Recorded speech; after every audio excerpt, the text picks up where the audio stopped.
My name's Paul, and I am a Business Boost Officer for Newcastle University. I've only been in the job since October, and my job is to be the bridge between social science researchers and business and industry in all its shapes and forms. And when they were recruiting for the job, they were looking for somebody who understood fully about recruitment and a variety of businesses. And I've been made redundant so many times in my life, 6 times so far, that obviously I know a lot about the interview process, recruitment, and a variety of interests, a variety of industries. Being made redundant is very freeing, you'd be surprised to hear, because it gets you to do stupid things like this, standing on the stage trying to entertain you lot, and also doing a weird array of stuff, like, in fact, you may indeed recognise me, because I spent a lot of time as a field market researcher, stopping people in the street and asking them about mayonnaise, or sometimes condoms, or sometimes both. They were rather surprised.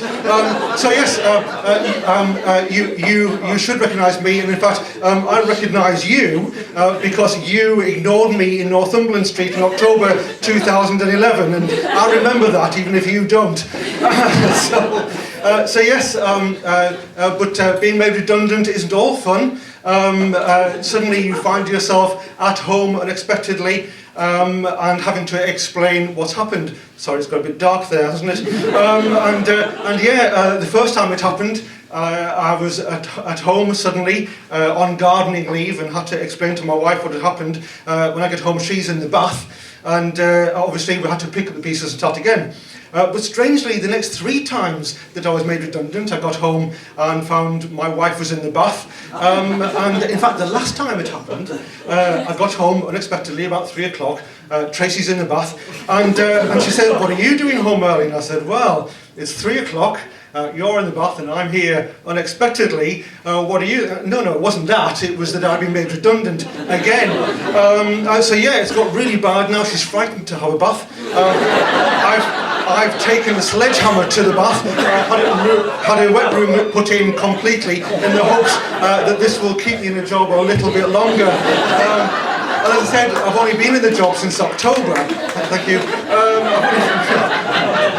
I've only been in the job since October, and obviously we have targets to meet. I'm sure you do in your jobs as well. And some of them are going really well, some of them not so much, and some of them are really particularly iffy, to the point where I thought I'd better phone home. So I phoned Tracy and said, "You're not by any chance thinking about putting the bath in again, are you?" And she assured me not, so hopefully this job will last a little bit longer. But if it does last a little bit longer, that means that I can continue to have the joy that is the metro system. Isn't the metro system a joy? Like the upholstery, the reliability. I mean, it is just fantastic, isn't it? And the other day, I was about to get on the metro to go to work, and there was one last seat to get, and obviously I was going to get that, so it was elbows out, and I'm heading for that seat. And as I approached it, I realised that the free seat was on the inside, which is a little odd, but obviously that happens. And as I approached the seat to sit down, the lady begrudgingly moved her bag for me to sit. So as I'm sitting, her bag's coming up, and as it sort of passed my head, I got a distinct whiff of ham, which I thought was very odd for 8:30 in the morning, but each to their own. So I took my seat, and I was sitting there for no more than 30 seconds when I felt a distinct moisture coming through the upholstery and through my trousers. And now, of course, it's too late to jump up and say, "Oh my God, that seat's wet," because I am British and I don't want to attract attention to myself, which of course is why I'm here this evening.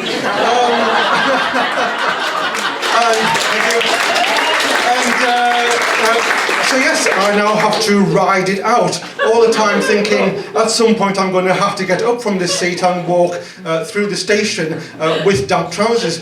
And I thought long and hard about how to describe to you how I walked with damp trousers.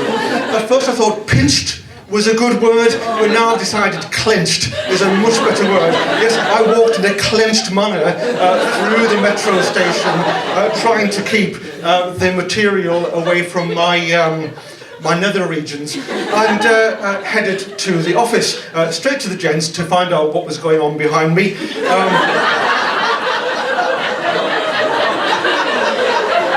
Stripped down to my Spider-Man underpants and held up my trousers to the light to find us two distinct circles of dampness, one on each cheek. And I've convinced myself that that was ham juice.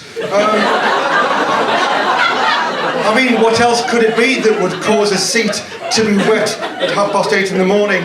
Obviously I didn't sniff it, because that would be weird. But yeah, what it means is that that was fine, and for the rest of the day, every time I walked past, people were saying, can you smell ham?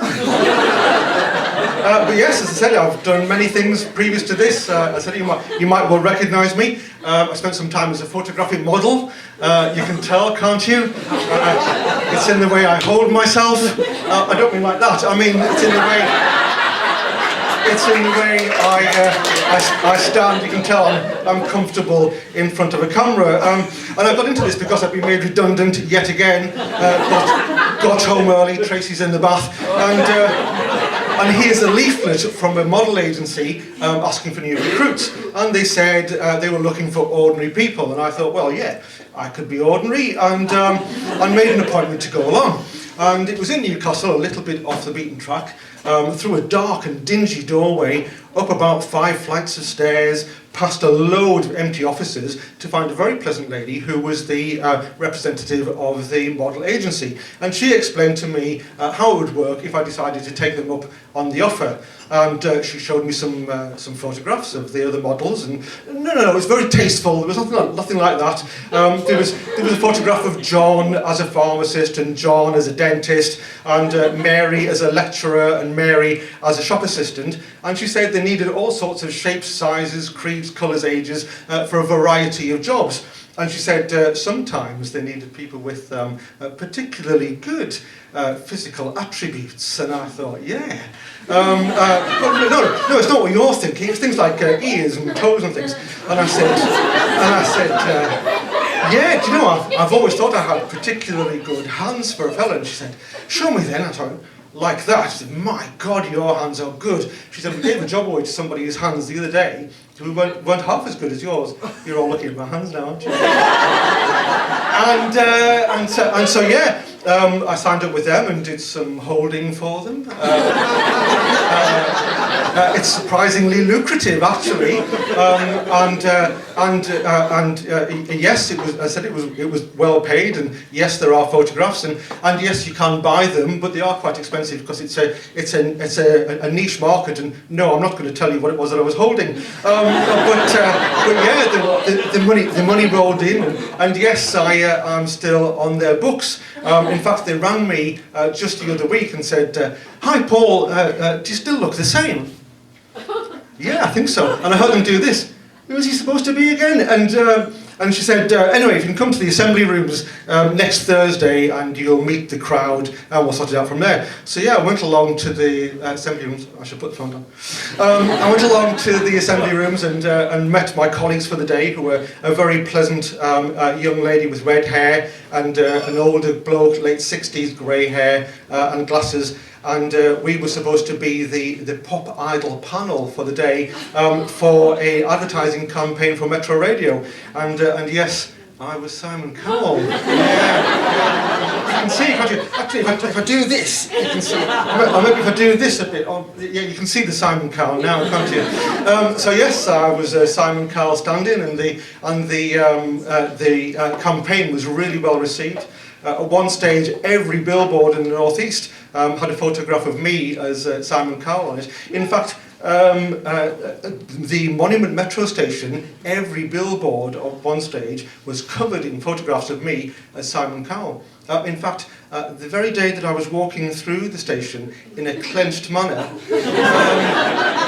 yeah, every photograph was of me as Simon Cowell. So yeah, so you do recognise me. I'm the bloke who looks a little bit like Simon Cowell and occasionally smells a ham. Thank you, I've been Paul.